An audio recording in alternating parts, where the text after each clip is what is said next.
मेरे किसान साथियों, आज मैं आपको एक ऐसे साथी से मिलाना चाहता हूँ जो पशु प्रेमी है।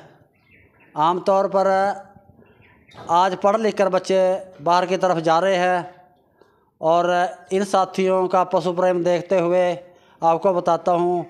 नारायणगढ़ है अम्बाड़े ज़िले का उप तहसील तहसील नारायणगढ़ है अम्बाड़े की। तो वहाँ से साथी यहाँ अपने पास पशुओं के बारे में जानकारी लेने के लिए आए और इनका अपना फार्म भी है, खालसा डेयरी फार्म के नाम से, और इनका अपना चैनल भी है। किस नाम से? फार्मिंग किंग के नाम से है जी। फार्मिंग किंग के नाम से इनका अपना चैनल है। सर्च करके और साथ में बेल का बटन भी दबाएं, क्योंकि जो वीडियो डालें आप तक पहुंचती रहे। और ये जानकारी की वीडियो है, थोड़ी लंबी भी हो सकती है, आप एंड तक देखना। तो हाँ जी, गुरदीप सिंह जी। सत श्री अकाल जी सभी व्यूअर्स को। मैं गुरदीप सिंह हरुलास अंकल जी के चैनल के ऊपर आप सभी का स्वागत करता हूं। तहे दिल से अंकल जी का शुक्रिया अदा करता हूं कि अंकल जी ने मेरे को पिछले 3 साल से बहुत अच्छे से गाइडलाइन की है। मैं पहले आपको अपने बारे में जानकारी दे दूं कि मैंने पहले 6 साल आर्मी में जॉब की है। किसी डिसेबिलिटी के कारण मैं आर्मी से डिसेबिलिटी होने के बाद मैंने आकर जो है अपना व्यवसाय शुरू किया, जो कि पशुपालन है। तो ये मेरा अपना डेयरी फार्म जो है वो नारायणगढ़ के गांव लगते कुल्लड़पुर में है। वहाँ पर अपना खालसा डेयरी फार्म से अपना फार्म है, जहाँ पर मैंने बहुत अच्छे से ब्रीडिंग भी की है और हरबिलास अंकल जी से भी मैंने 1-2 पशु परचेज़ किया है। तो जो अंकल जी से मैंने पशु परचेज़ किया है उसका मेरे को क्या बेनिफिट मिला मैं आपको बताता हूँ कि जो वो पशु था वो एक मेरे अदर पशुओं से बहुत ही अलग निकला, क्योंकि उसकी जो पीक कैपेसिटी थी वो पीक को काफ़ी देर तक लंबे समय तक मेंटेन रख पाया। जो अदर पशु थे, मैं भी हरियाणा से नीचे से और भी भैंसें लेके आया, लेकिन वो मेरे की मान के चलिए कि अगर 10 भैंसें मैंने हरियाणा से नीचे से परचेज़ की बिना अज्ञानता के तो वो भैंसें मेरी 60% ही मान लीजिए जो कि सक्सेस हो पाई, और 40% जो भैंसें थी वो मेरी सक्सेस नहीं हो पाई थी। तो उसके बाद मैंने हरबिलास अंकल जी से बात की, तो इन्होंने मेरे को जानकारी दी और इनसे भी मैंने फिर भैंसें परचेज़ की थी। तो वो बहुत ही अच्छे मान लो वो बहुत ही अच्छी चल पाई। तो उन्होंने बहुत ही अच्छा पीक भी दिखाया और पीक को सस्टेन भी किया। तो इसी के साथ बाकी अंकल जी बताएंगे, पूछेंगे आपसे कि क्या लेना है, बस काट लीजिए। हाँ जी। तो किसान साथियों, जो गुरदीप सिंह ने बताया, हर पशुपालक के साथ वही काम होता है जो नया होता है, क्योंकि यूट्यूब में देख लेता है वो और भैंस लेने चला जाता है। जब उसकी लुटाई हो जाती है फिर 10 आदमी को और भी फ़ोन करता है कि मैं भैंस लेने गया था अंकल जी, फिर अब कैसे बनेगी। मैंने कहा बेटा, जब तू जा रहा था उस समय भी तो फ़ोन कर सकता जैसे अब किया जी। क्योंकि देखो, कोई भी आदमी किसी भी फील्ड में परफेक्ट नहीं होता जी। मेरे पास कुछ जानकारी है और जो साथी गुरदीप सिंह जी आए हैं इनके पास कुछ जानकारी है। ये जरूरी नहीं सीनियर और जूनियर का चक्कर नहीं इसमें है। बिल्कुल। जो प्रैक्टिस कर रहा है, जो नए लड़के आए हैं इस फील्ड में, उन्होंने ऐसी खोजें निकाल दी, तो जो पुराने बुजुर्ग थे उनके भी आज वो काम आ रही हैं। बिल्कुल जी। तो इसीलिए मैं जो नए साथी इस फील्ड में आते हैं उनसे कहना चाहता हूं कि आप पहले 5-4 फार्मों की विजिट करिए और यूनिवर्सिटी से जुड़िए। यूनिवर्सिटी से जुड़ना बहुत ज़रूरी है। तो आज मुझे भी बहुत खुशी हुई जब गुरदीप सिंह जी यहाँ पर आए। कुछ साल पहले ये बात मेरे से पूछने आए थे कि अंकल जी मैंने डेयरी फार्म खोलना है तो कैसे खोलूँ जी। तो फिर मैंने उसके बारे में जानकारी दी जो अपने पास उपलब्ध थी जी। और आज भी मेरा मकसद वही रहता है। मेरा मकसद है कोई पशु बेचना नहीं होता।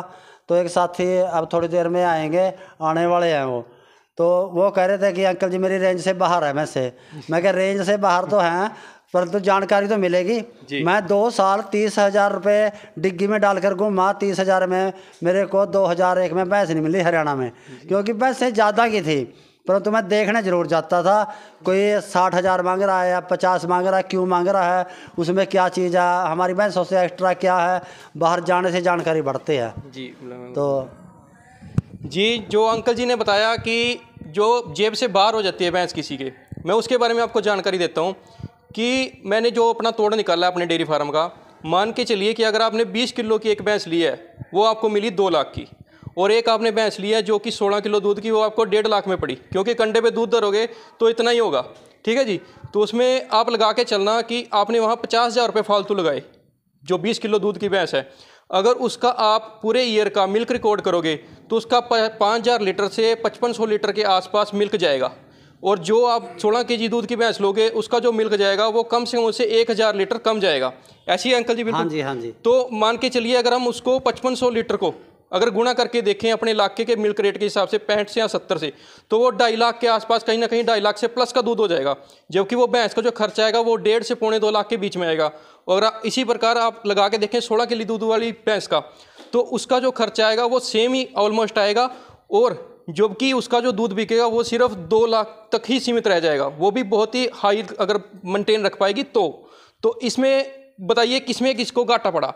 कि 2 लाख वाली लेके घाटा था जिसकी जेब से बाहर थी भैंस, या उसने 16 किलो के लिए ली उसको घाटा पड़ा?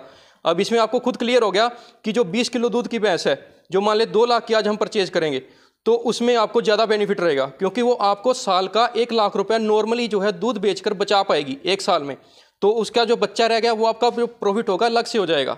तो इसीलिए मैं हरबलास जी अंकल से भी यही गुजारिश करूंगा कि आप भी पशुपालकों को ऐसे ही जो है बताते रहें, जानकारी देते रहें, और ताकि वो भी अच्छे से इस काम को कर पाएँ। जी अंकल जी। और क्या मिनट की हुई है? हाँ, बिजली काट मार का उत्तर जोड़ लूँगा फिर मैं। परंपरागत पशुओं का काम करते हैं एक विशेष जाति से, वो संख्या काफ़ी ज़्यादा रखते हैं, परंतु उनके पास प्रोडक्शन नहीं है।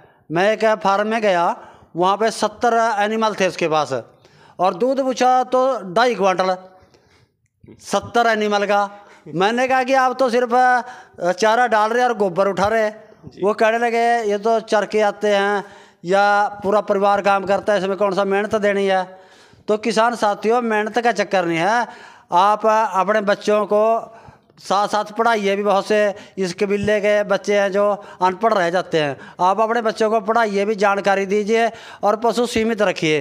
ये 2.5 क्वांटल जो दूध का है, ये आप अगर 20-25 भैंसें भी रखेंगे तो भी पूर्ति हो जाएगी। बिल्कुल जी, बिल्कुल। और उसको फिर मैं जानकारी दे के यार फीड के बारे में जानकारी दी। तो जो कबीलेदार है मैं उनसे यही कहना चाहूँगा कि संख्या कम रखिए, क्वालिटी बढ़िया रखिए। आपने संख्या नहीं पशुओं की बढ़ानी।